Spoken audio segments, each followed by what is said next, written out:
আসসালামু আলাইকুম সবাইকে। আজকে আমি একটি গুরুত্বপূর্ণ কথা বলতে চাই। তো কথাটা হলো যে আমরা আসলে বাংলাদেশের মানুষ বহির্বিশ্বে প্রত্যেকটা দেশে থাকে।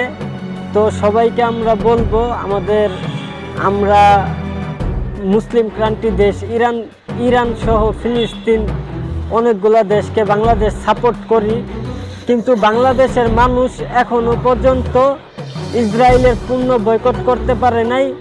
সেই জন্য আমরা চরম নিন্দা জানাইতেছি। আজকে আমরা এর প্রতিবাদ জানানোর জন্য কথাটি বললাম, প্রয়োজনে আমরা রাজপথে আন্দোলন করব। তাও আমরা এই ইসরায়েল নামের রাষ্ট্রটাকে আমরা শিক্ষা দিয়ে ছাড়বো ইনশাল্লাহ।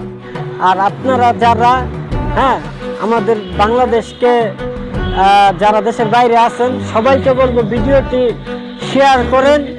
আমরা ইসরায়েলের পূর্ণ অলরেডি সবাই বয়কট করা শুরু করছে। ইনশাল্লাহ ইসরায়েল মুক্ত বাংলাদেশ হবে।